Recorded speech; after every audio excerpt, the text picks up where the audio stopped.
Do you like spooky stories? Do you like true crime? Are you a fan of the Southern United States? If so, and if not, you should listen to Haunted Hospitality. Hosts Robin and Zoe are two spooky gingers doing deep dives into Southern stories. At Haunted Hospitality, we cover all things haunted and Southern. Borrowed in blue, till death do us part. We've talked about the ghosts of the Biltmore Estate, the Wolfric family axe murders, and many more. Find us on Spotify, Apple Podcasts, Stitcher, and Google Podcasts. Or wherever else you can find podcasts. We're probably there. Oh hey, we should probably mention that we're friends. Are we though? As two acquaintances, we get up to fun shenanigans. And share something Southern in every episode. As two Southerners, I'm not a Southerner, we are uniquely qualified to share these stories with you. So give us a listen. Subscribe and review. And always remember to stay spooky.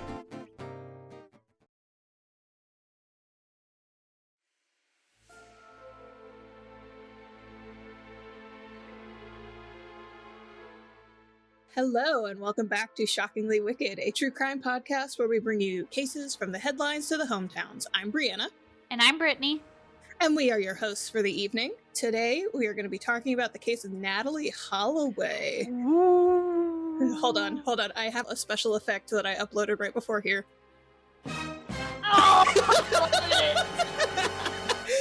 I had to. I'm sorry. This case, you probably heard of it because it was a pretty big deal back when it happened. But to be fair, I've heard about the case, but I've never, I don't know any details about it. Well, that's fine. There are a lot of details, and we'll try to touch on everything. But yeah, this case happened back in the early 2000s, so it's been almost 20 years. I think it's been about 16 years. And they still haven't found her body, right? Correct. They have not found her body or really found any sort of evidence about what happened to her. So technically it's unsolved, but... Unsolved cases. I do want to touch base with you guys and remind you, all we ask is for you to leave us a review or a rating on iTunes. And make sure you subscribe to us on our YouTube channel. We do this for fun, but we want everybody to listen because I think we're cool. I agree. Last I checked, we were at 24 subscribers on YouTube, so we're about a quarter of the way there, but we need 100 of you to subscribe so that we can get an actual URL. A-U-R-L. And it'll make it easier for us to give you a place to find us. You can give the URL to people to find us. It'll just help out immensely. So if you could go ahead and do that, even if you don't plan on watching any of our videos, that's fine. I mean, as long as you listen... it's literally just closed captions. So. Yeah, I guess we can just kind of go ahead and jump right in there. Unless you have anything else we needed to touch on real quick. No. Well, actually today is my wedding anniversary. What? Oh yeah, we secretly got married. Okay, let me just explain it real quick. Okay. So, I quit my job last year, but the job I was going into didn't have insurance. So the day I quit was the day we got married, and then I started the new job the day after. Listen. So my 1-year job anniversary is tomorrow, and my technical wedding anniversary is today. Wow, I learned something new today with all of you guys. This is important information. Happy anniversary. Thanks. If you had told me it was your anniversary, we wouldn't have recorded today. It's okay. We don't celebrate this anniversary. Oh, okay. Well, never mind then. I don't feel as bad. Okay, so we are going to go ahead and get started. We start with some background. Natalee Ann Holloway was born in Clinton, Mississippi on October 21st, 1986. She was the first of two children, born to Dave and Elizabeth Holloway. She had a younger brother named Matt. Her parents divorced in 1993, and her mother, Beth, raised Natalee and Matt as a single mother for the next couple of years until she remarried to George Twitty. His nickname was Jug for some reason. She got married to him in 2000. After that, the family moved to Mountain Brook, Alabama, and she graduated from Mountain Brook High School on May 24th, 2005 with honors. From the information that I gathered, she was a member of the National Honor Society, student government, school dance squad, the American Field Service, which works with foreign exchange students. She was all over the place. I love that for her. She also joined a group called Natural Helpers, which is a peer support group, and she did some other unspecified volunteer work, but I couldn't find any other information. But she was clearly doing all of this to bolster her not resume, but her college application. She apparently frequently traveled, including trips to Europe, Canada, and she took some cruises. Pause, but I really want to go to Canada.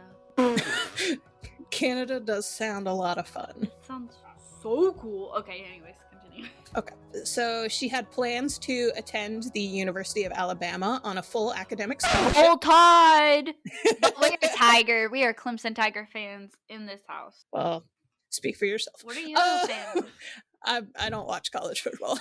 We don't either. Chris is a fan of Pittsburgh, but, you know. Well, tell him that I can't be friends with him because I'm a Ravens fan. What? Disgusting! I want to say we have 7 rings, but Brady kind of has 7 rings too, so. Yeah. Well, I mean, it's fine because I grew up in Maryland, so that's why I'm a Baltimore fan. But anyway. I thought it was the Atlanta. What? I got them confused. Never mind. No. Continue. Atlanta is the Falcon, so it is a bird. It's just a different bird.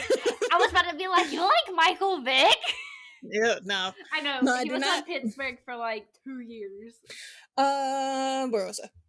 Oh yeah, academic scholarship. She had talked about joining a sorority while she was there, and she was going to pursue a pre-med track. Her friends and family, they described her as careful, dependable, having a heart for service. They said she kind of had a childlike side, which I think they used as a nice way of saying that she was naive and not really experienced. Aw, that's Her kind of uncle, rude. I agree. Her uncle, Paul Reynolds, said, Natalie's naive. She hasn't dated a lot. She doesn't party a lot. Oh. And then her mother insists that Natalee never drank. She never had a boyfriend, never had sex. I don't know. I mean, yeah, it's like... I feel like when a mom comments, kids don't tell their parents the whole truth. I'm not saying she was a partier, but like... Yeah, that's the thing. It's like her mom might not know the full story, but this is a quote from the Vanity Fair article that I was reading. That's where I got a lot of the information about the timeline. But it says, quote, she is emphatic about this. Left unsaid is the assumption that this gave Natalee little experience in the kind of tequila-fueled revelry for which Aruba is famous. And then her mom's actual quote was, Natalee was very smart, but very naive. So, well, why would you send your child to Aruba? Right. And she regularly attended church. And then finally, her senior yearbook quote came from the song Freebird. And the quote itself was, if I leave here tomorrow, would you still remember me? For I must be traveling now. There's too many places I haven't seen. And that is very, I don't know what the word is, but it hits me harder. Yeah, it hits me harder knowing that she left for this trip 2 days after she graduated from high school. Oof. We'll start with the crime. Dun, dun, dun. Hold on. On May 26th, Natalee and 124 fellow graduates from Mountain Brook arrived in Aruba on what was an unofficial graduation trip. That's a lot of people. That is a lot of people, and also, I want to go to Aruba for a graduation trip. I think we just went to the Great Wolf Lodge. Like, I didn't go because I thought that was a stupid graduation trip. The Great Wolf Lodge, we went, it was me and Chris, and it was supposed to be 4 of us. My friend's boyfriend broke up with her like the week before, so she third-wheeled our senior trip with us. And it was like we were all friends, but it was... That must have felt a little awkward for her. But yeah. Apparently this trip was the school tradition. I bet they don't do that tradition no more. Probably not. Because I vaguely remember, I think it was her stepbrother had been on the trip a couple of years before. So it was a school tradition. This group of students were accompanied by 7 adult chaperones.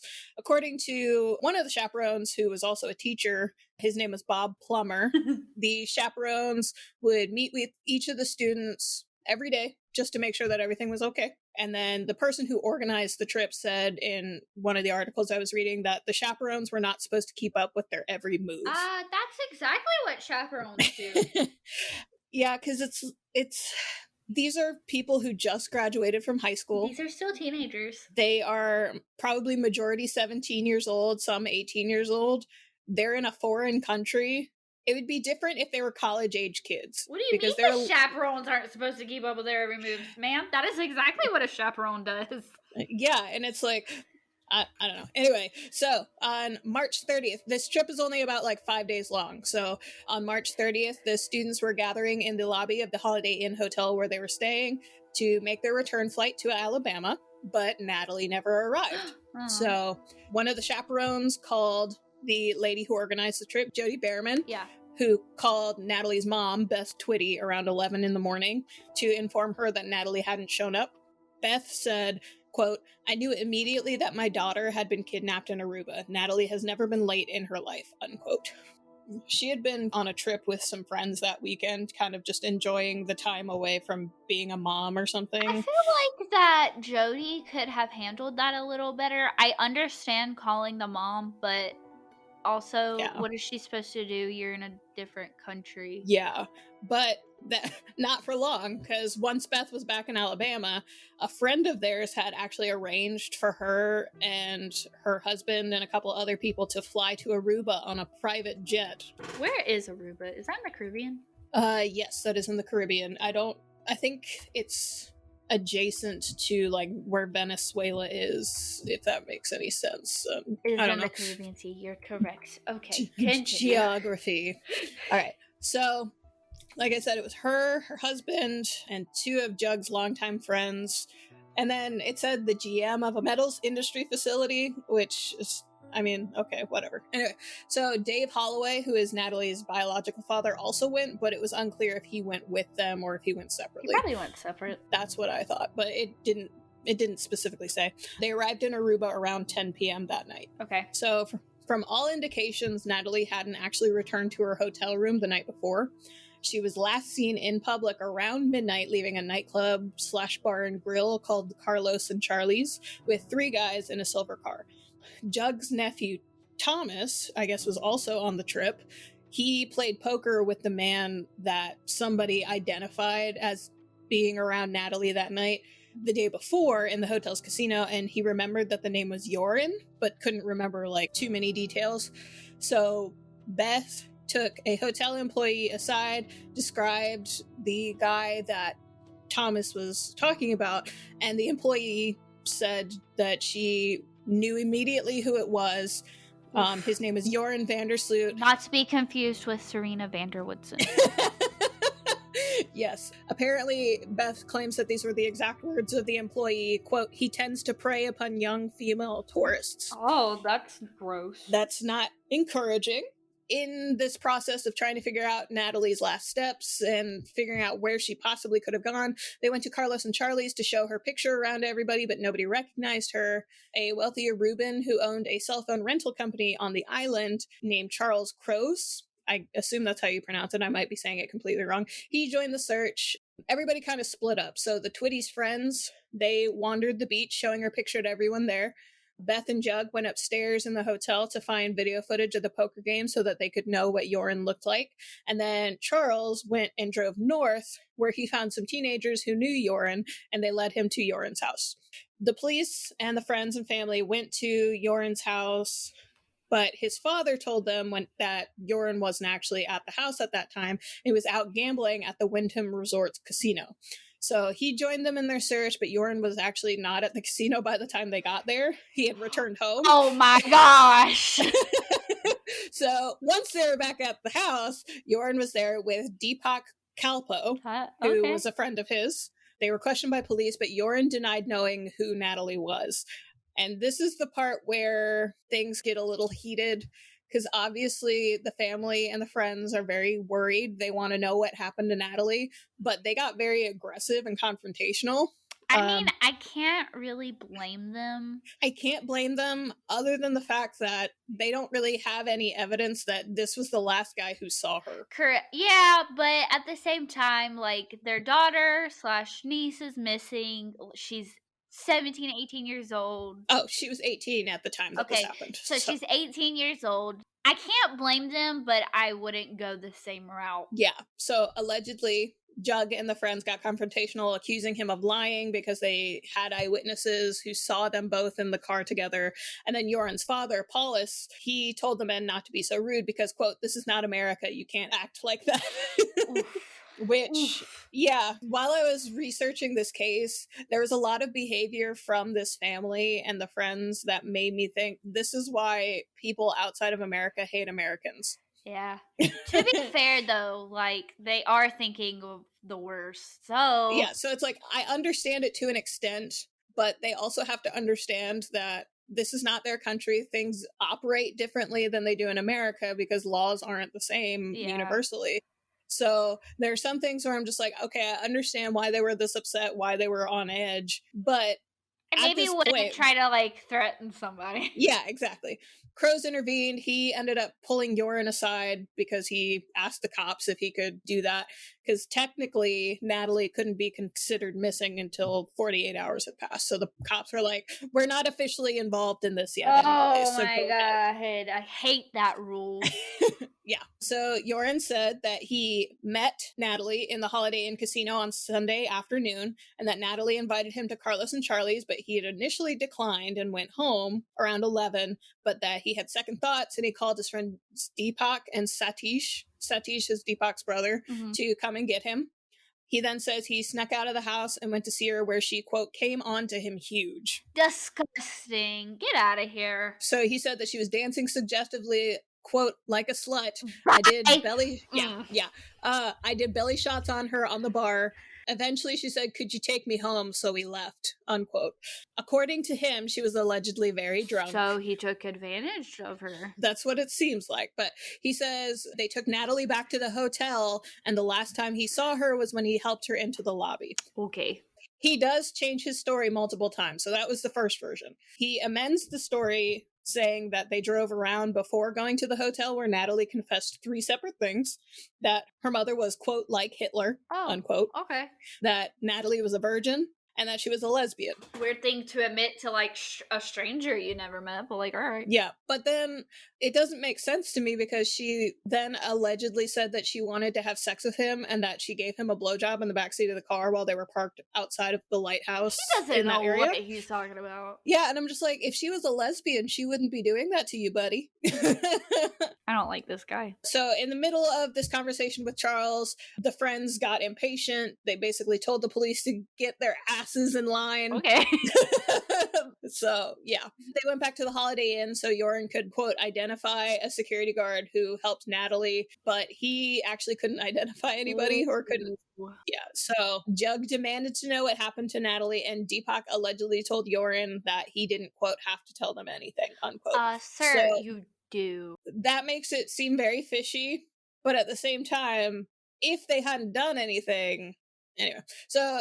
relations between the Twitties and the Aruban police got off to a bad start, and they never really recovered. I hate that. That really sucks, because, I mean, I don't know how the Aruban police is, but, like, you know, they're probably not going to want to help. Not to say that they wouldn't, but it's not going to be, like, something that I don't think anybody enjoys trying to find a missing girl, but they're seeing these Americans come over and they're already acting out of line, and that really sucks for Natalee. And I think, too, another thing is that, like I mentioned earlier, laws are different and procedures are different in different countries. So them coming in and assuming that things are going to be done exactly the way that they want them to be, it almost felt like a customer service experience where somebody comes in thinking they know your job better than you do.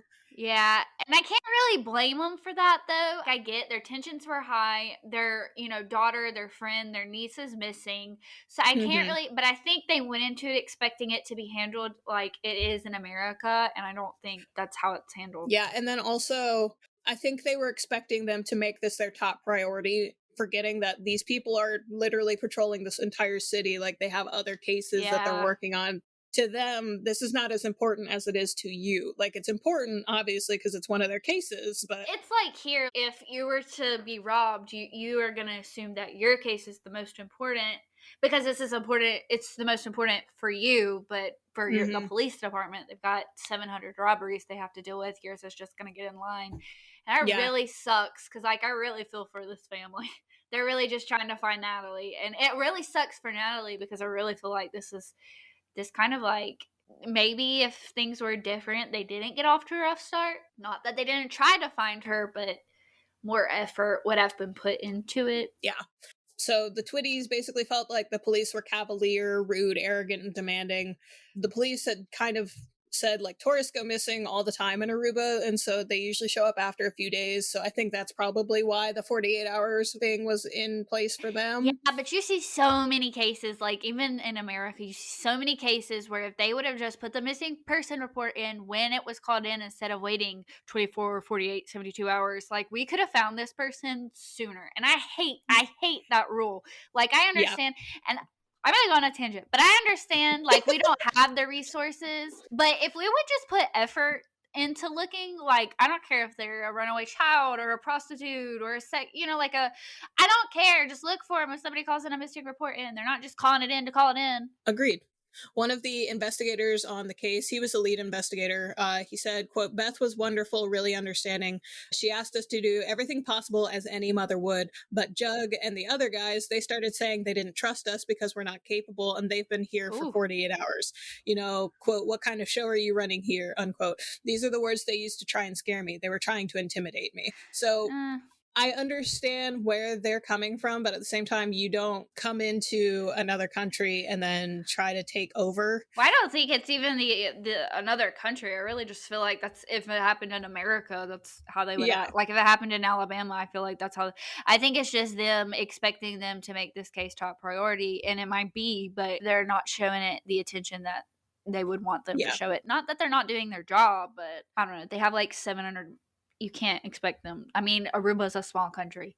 2 women who worked for a newspaper called Aruba Today, named Julia Renfro and Angela Munzenhofer. They ran radio announcements to organize search teams, and hundreds of volunteers arrived on Wednesday to help with the search. That's nice. Apparently, the Dutch police superintendent, whose name is Jan van der Straten, told them they couldn't do this because she wasn't technically considered missing until 48 hours had passed. But Renfro was just like, I mean, we can do this because, like, we're going to. Yeah. But he allegedly told Renfro that they should go to Ladies' Night at Carlos and Charlie's and that Natalee would probably show up there. So this guy... Ew, I don't like him. Bye. Yeah, this guy, I was like, okay, yeah, I can understand why they'd be pissed off with him. Throughout this process, Munzenhofer received what was essentially a ransom call saying that they would turn over Natalee's location for about $4,000. So they paid the money. I think the family came up with $1,000, and then one of the 2 women, her family owned a restaurant, so they came up with the other $3,000. So they paid the money, and the police went to go search the location, but it turned out to be a crack house that she wasn't at. Oh, that's so sad. That sucks. Allegedly, police took about 45 minutes to show up to the location after it was called in. So I could kind of understand why there's some idea in their head about these people are not making this a priority. Well, I think at the same time that the family's already got off on the wrong foot with them, so they're not really taking it seriously at this point, which sucks because that's your job. Agreed. So for about 2 weeks, search parties scoured the island. Munzenhofer and Jug Twitty recruited the Dutch Marines into joining the search. And then there was one day where all Aruban government employees got a day off to help in the search. So clearly this is being taken seriously by the island. Maybe just not the police. Maybe. Throughout their investigation, the police did arrest 2 security guards who worked at the hotel, or I guess former security guards. But by this point, Beth was already convinced that Joran and the Kalpos were responsible. I can see it. Well, even if they didn't murder her, I'm not saying that they raped her, but that could have been a real possibility where they did rape her or assault her and left her for dead. I mean, that could have been a real possibility, especially when they're saying, like, she was real drunk and I'm not saying that's what happened, but, I mean, that could have been what happened. I think it's fine to have an idea in your head, but this next part, I was just kind of like, you are the main reason why this investigation didn't really work out as well. Basically, she gave interviews to television organizations because this was a big news story at the time. So there was a bunch of news places coming down to cover this story. She gave television interviews claiming that the police were trying to protect the Vandersloot's family because they were a prominent family on the island, and was basically saying there's a cover-up going on here. Wait, is Aruba, is that a Dutch country? Yes. Okay. So Aruba is a Dutch, I don't know what the word is. I don't want to say like property, but I can't think of the word. What is Puerto Rico? A territory? Yes. There we go. Yes. Like So what is it, Puerto Rico? That's a U.S. territory? Yeah. Okay. So Aruba is a Dutch territory. Also, the Aruban Prime Minister denied any cover-up, but obviously they're going to, even if there is a cover-up. So anyway. Yeah, but I really don't think there is. Well, I don't know that much, but I don't think there is. I don't think so either. And I don't know, that bothered me because it's like, you're just putting your ass out there without any actual evidence of this being a cover-up. But anyway, so some differences between Dutch criminal investigations and the ones that happen here in America. Detectives don't speak to journalists. I love that. Good for them. Yeah, because I wish that more officers kind of did that, because then... Well, I feel like here they don't really speak to detectives. I feel like news outlets and the media have ways of getting the information, because a lot of times investigations are ruined because somebody squeals or they have tips. Yeah, that's true. Because it's like, I understand if you're trying to get more information, like if it's a cold case or something, That's and you're just like, different. if you have any information, but if you're putting all of this information out, like, oh, we have a suspect in custody, this is his name and such, and it's like, okay, but what if he doesn't actually end up being the person, you know? Now you potentially, yeah. So anyway, they don't speak to journalists, which kind of leaves an information vacuum that allows people to just speculate. I was about to say, I feel like it's a rumor mill.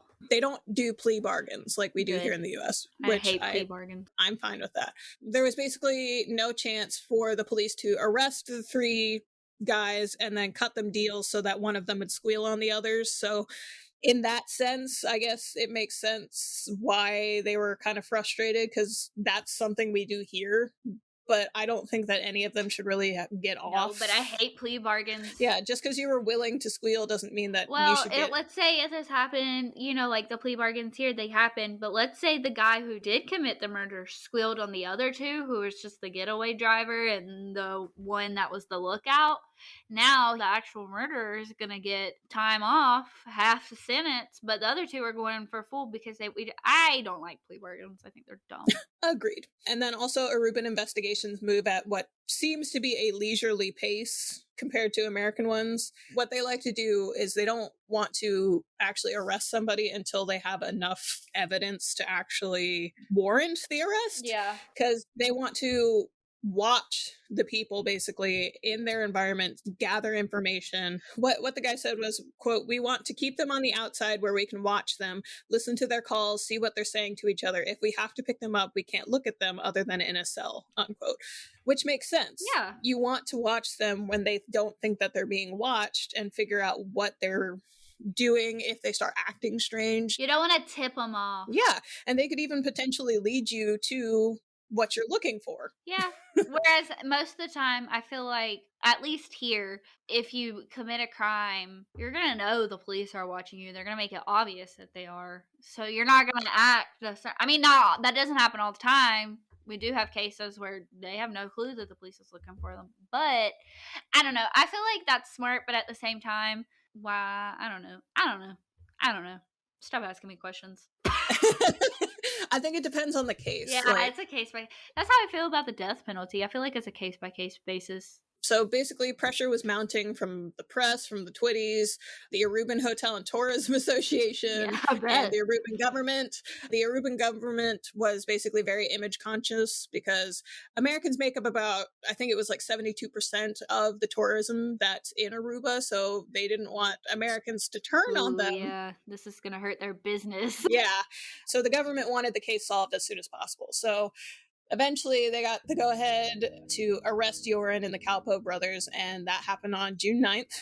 Joran changed his story again when he was being questioned after he was arrested. He might not have killed her, but he knows something. He claims that the Kalpoes dropped him and Natalee off at the beach beside the Marriott, which is in that area a lover's lane sort of area. Ugh. Yeah. Instead of going back to the Holiday Inn. So he claimed that Natalee was so drunk she was drifting in and out of consciousness and that he left her at the beach and walked home. Oh my God!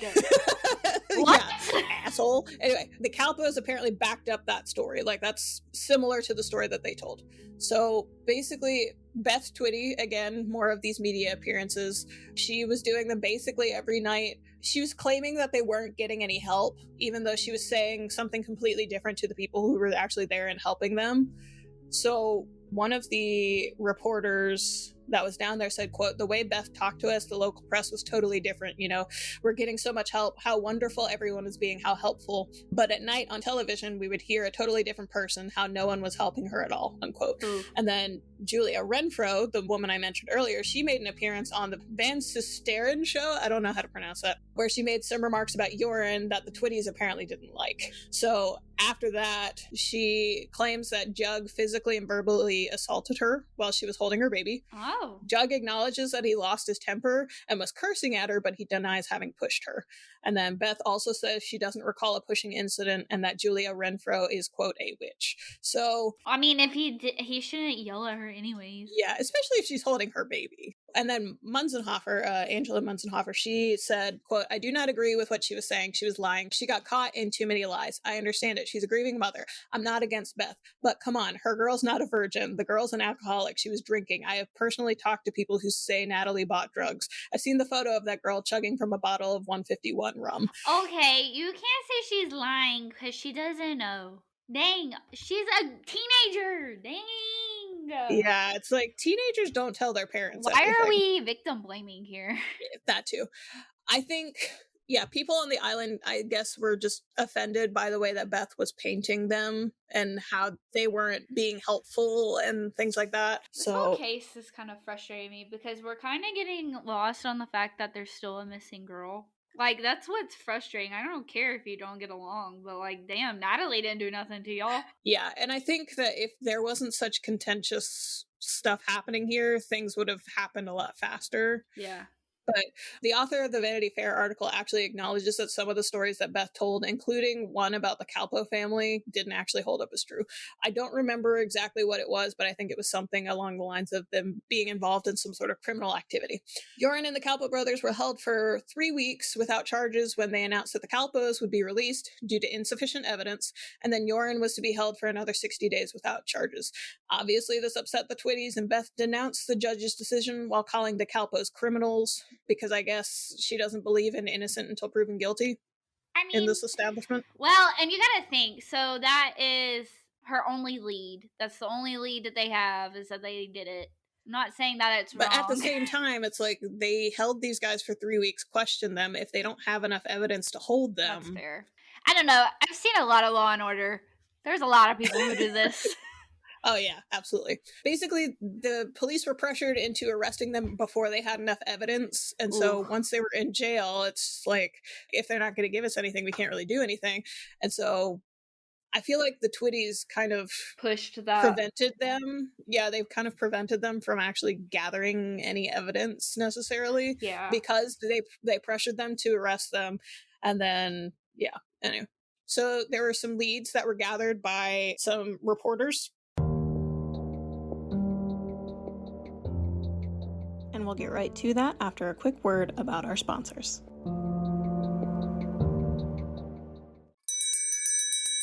If you haven't heard about Anchor, it's the easiest way to make a podcast. Let me explain. It's free. And who doesn't love free? There are also creation tools that allow you to record and edit your podcast right in app, so you don't even need a fancy microphone or anything. Which is so cool. Also, Anchor will distribute your podcast for you, so it'll be heard on Spotify, Apple Podcasts, and anywhere else that you get your podcasts or listen to them. You can also make money from your podcast, and you don't need to have a minimum listenership. It might not be a whole lot at first, but it adds up. Yeah, and who doesn't love money, honey? Anchor is everything and has everything you need to make a podcast all in one place. So go ahead and download the free Anchor app or go to anchor.fm to get started. One of them was that one of the Calpos had confessed to killing Natalee while in jail. Somebody's gardener said that he had seen the three bury Natalee's body in a vacant lot near the Marriott around 3 a.m. They searched that area and nothing turned up, and the police decided that the story was made up. So then the Twitties hired their own private investigator who said that there was a homeless man who had claimed to see a woman's body in a landfill. They excavated the landfill but found nothing after weeks of searching, which, yeah, a body would still, like, you would find the bones even if some animal had picked apart the flesh and it had decomposed and all that. How far are we into it now? It's been maybe a month. I mean, I don't think hold on, because I don't even think it would be even decomposed at how long does it take a body to decompose? If anybody were to look at our search histories, they'd be very concerned. It usually, 3 weeks to several years. That is very... It's just depending on, like, the weather and, like, the environmental outside factors. Yeah. Then another one of the leads they found was that there was a jogger whose story was similar to the gardener's, but the jogger apparently was a convicted sex offender, so I guess they considered him an uncredible lead. I don't know. There were a few other leads in July and August that led to dead ends, and so eventually Beth decided to take things into her own hands. So she went to the Vandersloot's house and confronted Joran's parents. I feel like that doesn't help your case, Miss Girl. It definitely does not. I don't think you should do that. So Joran's parents actually invited her in and they talked, I think they said for about 90 minutes. That's nice. Where they acknowledged that they were having trouble with controlling Joran. Okay, so before I get into what the parents actually said, Beth, she doesn't seem like a very nice person. And this is just my personal opinion based off all the stuff that I saw in these articles. Like, these are her words that I'm pulling. So if they pulled them out of context, that's very possible. I don't want to hate on a victim's family because they are grieving. Well, okay, but what she said about Paulus Vandersloot was that, quote, he was the most pathetic human being I've ever seen, unquote. Like, girl. I don't know how to respond to that.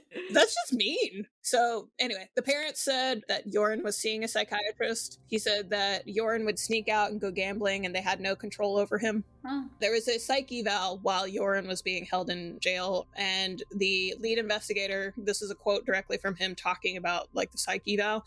This just speaks to like who Joran is as a person. Quote, he struck us and the FBI as a guy who can make you believe he's God's gift to mothers-in-law. But if you look at his actions, he's anything but.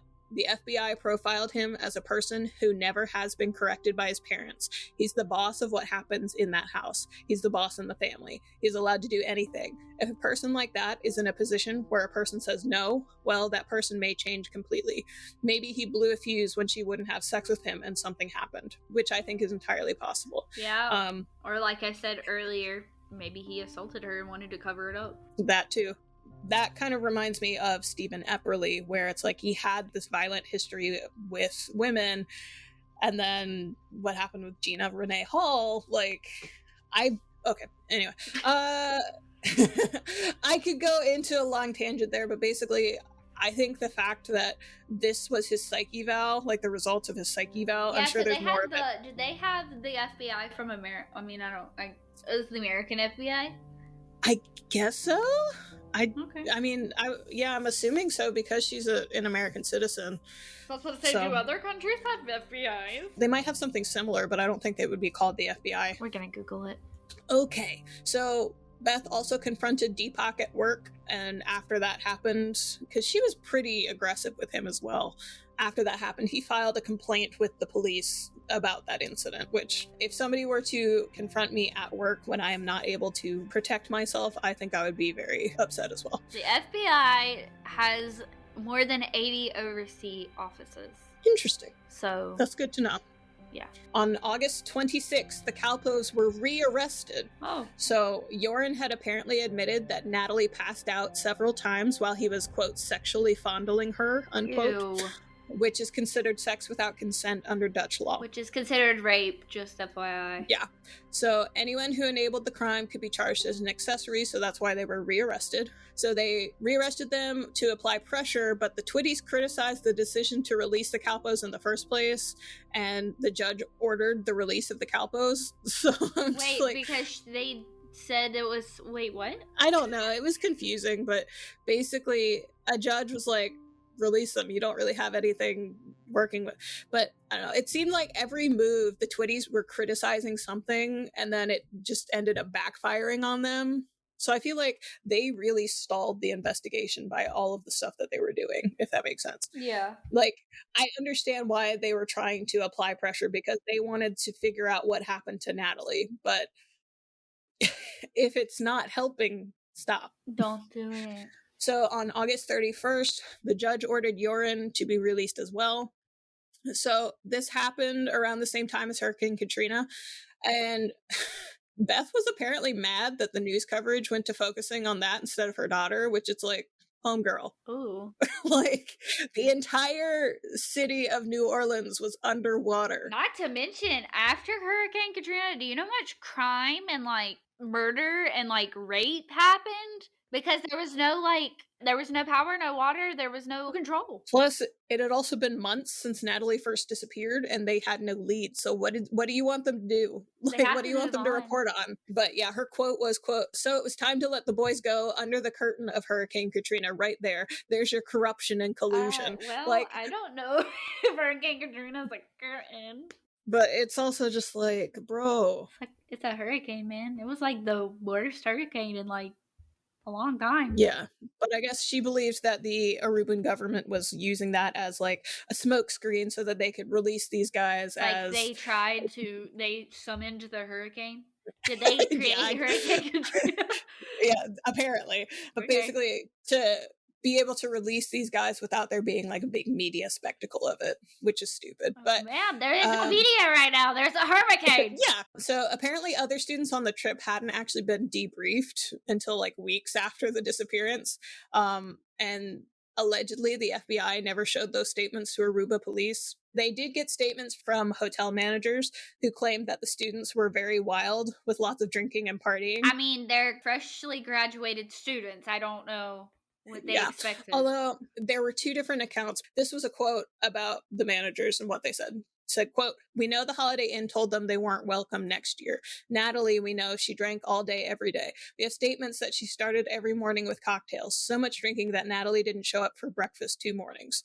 And then we have Bob Plummer, who you might remember as one of the chaperones on the trip, who, quote, denies that the students were unruly and that they were told how well-behaved and polite the students were by other people at the hotel. I mean, okay, so that can be conflicting because Bob could be biased because it could reflect on him, but also now that they're mad at the Twitty family, they could be saying that those students were all unruly.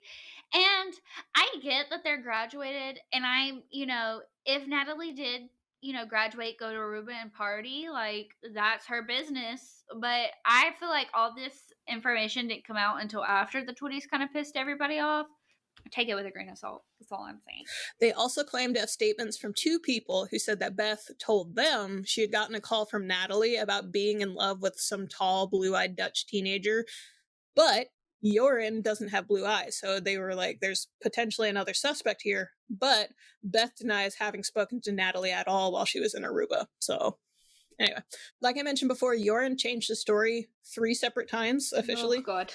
So in August, he told police that the night ended with Deepak dropping him off at his house and then Deepak leaving with Natalee in his car. Police don't believe that story because the boys were all pointing fingers at each other at that point. And the lead investigator, Dompig, that's his last name, I wrote his first name somewhere, but not there apparently, said that Joran, quote, wanted to screw them also by saying he was dropped off, unquote. And then this next quote kind of bothered me. Like, I understand it, but I was just like, bruh, quote, "This girl, she was from Alabama. She's not going to stay in the car with 2 black kids," unquote. That's like speculating that everybody from Alabama is racist. Yeah. It's like, you don't know that. Yeah, the South, it was like historically not great, but... Only we can talk shit about America. You can't come here and talk shit about America. We do that. Don't talk shit about our country. Only we get to talk shit about our country. Yeah, don't come here, Aruba, Dutch. Don't be coming to America and talk shit. We talk shit. You don't talk shit. Okay. And so, because he changed the story so many times, nobody actually knows what time Joran got home on the night in question, so establishing a timeline was complicated. Apparently, they were all rearrested again in 2007 and then re-released. They didn't specifically say why. Oh, okay. So, on December 18th, prosecutor Hans Moos declared the case closed due to lack of evidence. So, since then, Natalee was declared legally dead on January 12th, 2012. I would like to hold out hope that maybe she started a new life with her Dutch blue-eyed boy. I mean, that would be the happy ending out of all of this. That's what I like to believe. Anyways, continue. So the petition was filed in June of 2011 by her father, Dave Holloway. Beth Where tried was to Dave at throughout all of this? Because I was seeing Jug in bed. Allegedly, he was there, but in the articles I was reading, there's like no mention of Dave whatsoever. Maybe they should have let him handle this. He seems sane. Yeah, maybe. Beth tried to oppose the petition, but the judge granted it because they said that Dave had met the requirements for claiming somebody is legally dead. She's been missing for years. Yeah, because at that point it had already been 7 years, I think. So Joran enrolled in college in the Netherlands following his release, but that's not where his story ends. I don't like Joran. Oh, you shouldn't, because he's a garbage man. Garbage man. No offense to actual garbage men. Yeah, I'm talking about, like... You're the real heroes of society. I mean, honestly. But he's up there along with H.H. Holmes in, like, the Garbage Man Association. So...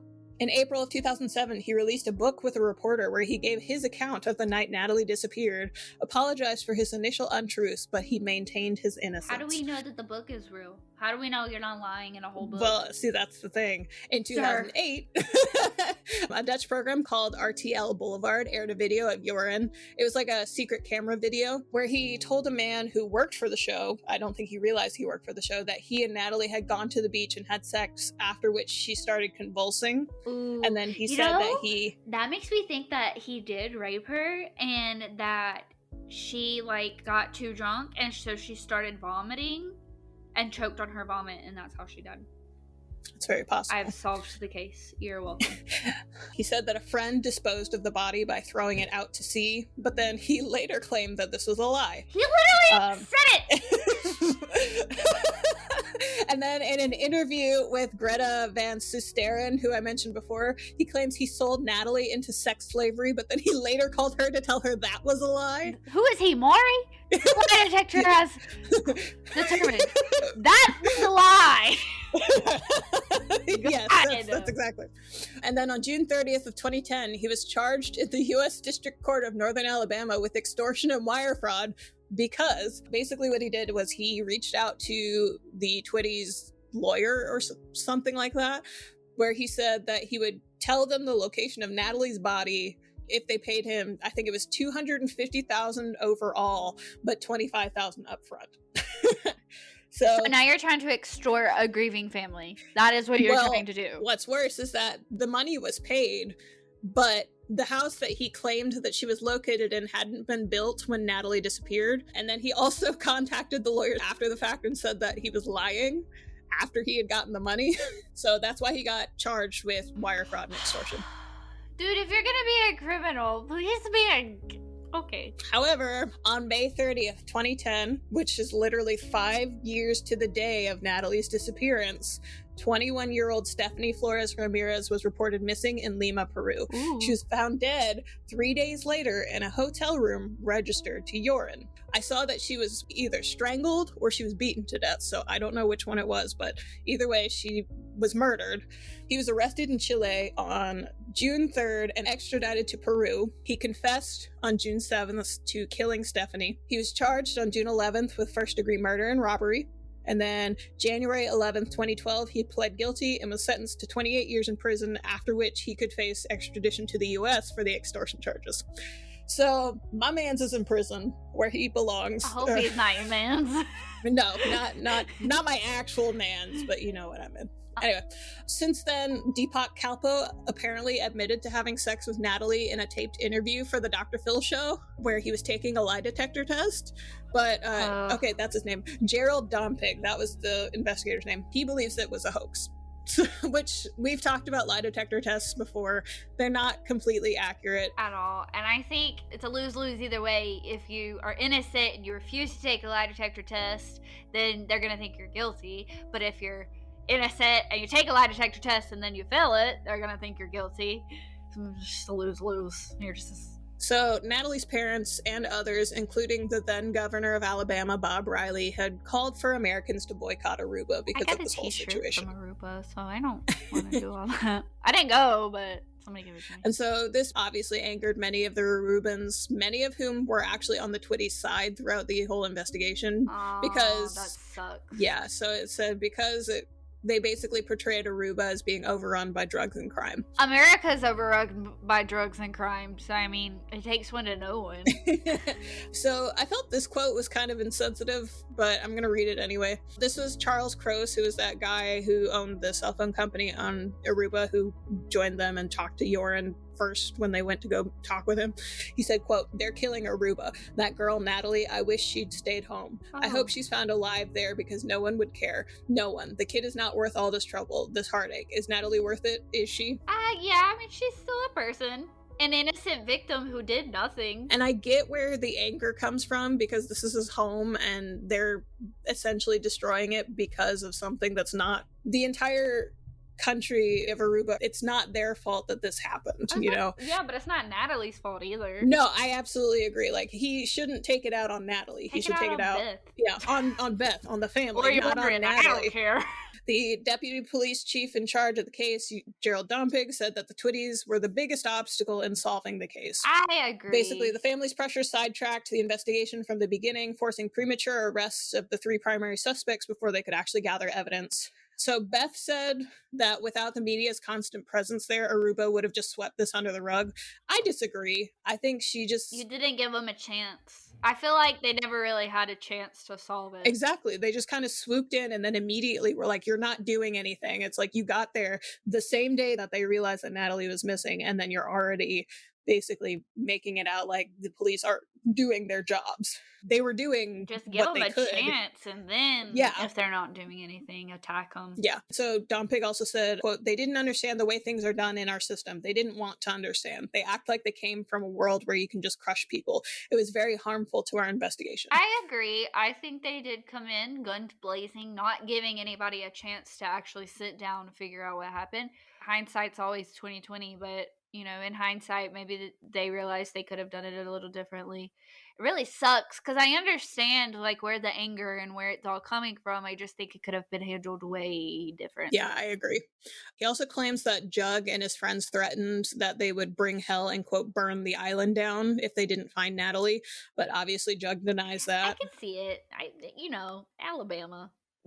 Well, and that's the thing too, is that there are other quotes from Beth that made me kind of believe that Jug would have said something similarly, because in the Vanity Fair article, she was talking to the author of the article saying, quote, "I'm in Columbus, Ohio on a secret mission. I'm putting together another strike against Aruba. I tell you, Brian, those people down there, they'll never know what hit them. They should never have messed with me," unquote. I don't think they did. Yeah, nobody did. And then a quote from an ABC News article that I was reading said, quote, "I was trying to destroy an island and urine, so I was on a mission. They destroyed me, and I thought, well, I'm going after them," unquote. How did they destroy you, though? The island is not responsible for what one person did. Leave Aruba alone. They're just trying to live. So that makes me think that Jug probably did say something along those lines, but... I don't really like Jug. I like Dave. He didn't do anything, literally. Well, yeah, I'll talk about Dave in a little bit, and he's kind of sketchy too, but for different reasons. Oh, okay. So Gerald Dompig actually asked to be removed from the case in April of 2006 because of rumors involving his family. I don't know what that means, but I assume maybe his family was getting threats or something like that. Or like somebody was saying that his family was involved. Yeah, that too. So the theory that this Vanity Fair reporter came up with, I think it could be possible, but he said about 200 yards offshore is a sandbar. It's a romantic place where couples go there to make love and fishermen watch from their boats, which is disgusting.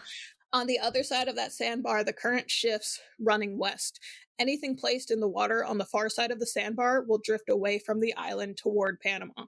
If Natalee was deposited there, her body is gone forever. Well, not to mention, the water is really warm, so I think there's a lot of sharks in the Caribbean. Like, a lot more than you would see here, but, I mean, wildlife, a killer whale. I don't know if dolphin eat bodies, but if they do, frickin' sharks.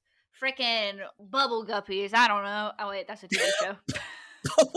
That's a TV show. I'm so sorry. It's for little children. Oh, Lord. So there was a lot of media attention on this case, obviously, because Beth was doing a ton of interviews. She was basically making sure that the media were constantly talking about her daughter.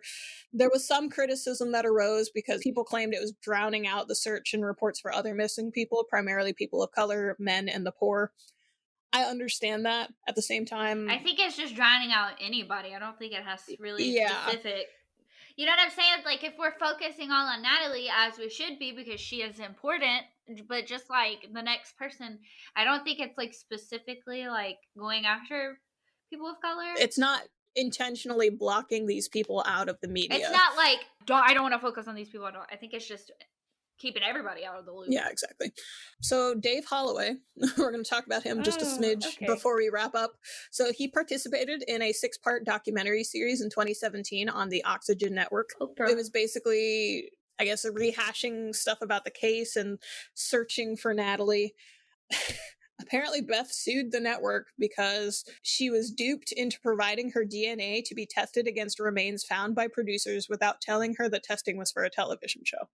So apparently Dave was the one who had actually asked for the DNA sample, and he said that he wanted to test it against bone fragments that they found, but he didn't say that it was for a television show. Oh.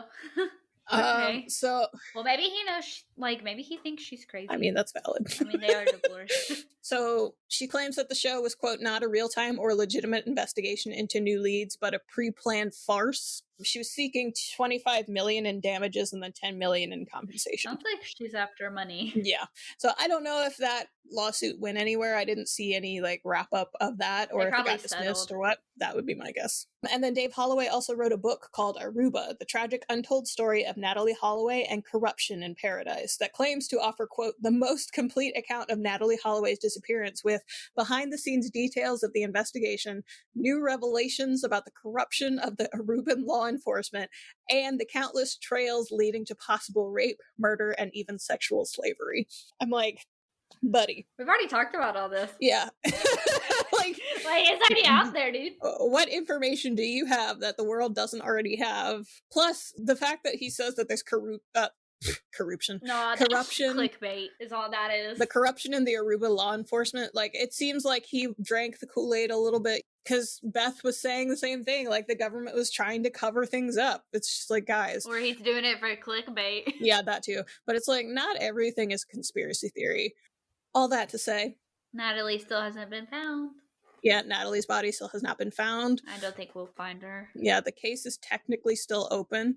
So if you have any information that could help to solving the case, contact your local FBI office or the U.S. Embassy in Caracas, Venezuela, at this very long phone number. So 011-58-212-907-8335.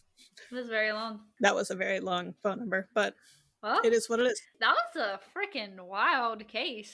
It was wild from start to finish. Yeah, because I knew that there was tension there and that they never found her body, but I didn't realize how much. I knew that she went missing and nobody ever found her. I never knew all of this. Yeah, it was a lot. And I don't know, I understand the frustration on the parent side, but at the same time, I'm just could have been handled differently. Exactly. If they had handled things differently, if both sides, I think, if they had just, come to some kind of understanding, we both have the same goal here, and that is to figure out what happened to Natalee, I think they could have managed to. It sucks because maybe find something. It's negatively impacted Natalee so much. And especially now that the Aruban people are mad in the sense of is she worth it? Yeah, she's worth it. She's a 18-year-old girl.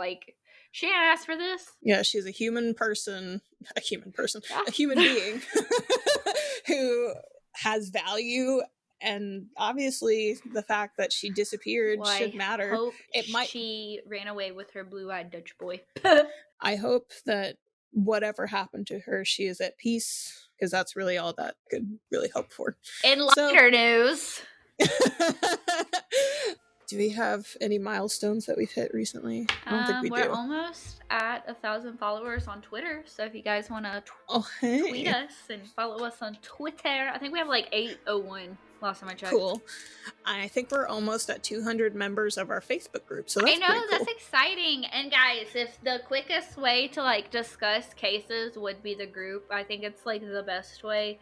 We're real active on there. If you want to talk about a case with us, we will be more than happy to discuss one with you. Or if you have more questions about something we touched on lightly in an episode, we probably have more thoughts. We just can only pack so much into one episode, so don't be mean to me, because my husband is a moderator. He will kick you out. Yeah, and my dad and my sister are in the group, so they'll well, my sister will kick your butt. Well, kick them out. Yeah.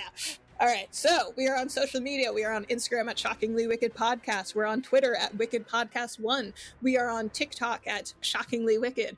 We are on Facebook as a group, Shockingly Wicked Podcast. Search it up. Just click the join button. You'll probably automatically be approved because I don't think we really get notifications when people join. No, we just feel like if we have 5 new members and I can't see who joined, so... Yes, same. And then we are also on YouTube at Shockingly Wicked Podcast. You have to search us up, but if you subscribe and we get 100 subscribers, we get a URL, and then it'll be easier to tell you how to find us. Also, leave us a 5-star review or rating on iTunes if you want us to keep doing this, because we love it. But we need confirmation. Yes, we enjoy doing it, but we like knowing that you guys enjoy listening to it. So we'll keep doing it, even if you guys hate us. We will just cry secretly to ourselves. If you guys have any... Did you do the case suggestion? No, I did not. Thank you for reminding me. If you guys have any case suggestions, feel free to reach out to us. The easiest way to do that would be at our Gmail account, which is shockinglywickedpodcast@gmail.com. I believe we have all of these links in our bio on Instagram, so go check it out. Hit us up. One last thing. Me and Bree are planning a photo shoot. Do you have any cool true crime podcast theme ideas for our photo shoot? Tweet us. Yes. If you have any ideas for what you would like to see as some sort of fun theme that we could do for our promotional photo shoot, we have a couple of ideas already, but we are always open for more. So hit us up. Britt will check our Twitter. If you want to tweet us there, you can also just send it to our Gmail. That's another way to do it. on Instagram. Find us somehow. We're everywhere. So we will talk to you then. Thanks so much for tuning in. We'll see you next week. Have a good night. Goodbye. Bye.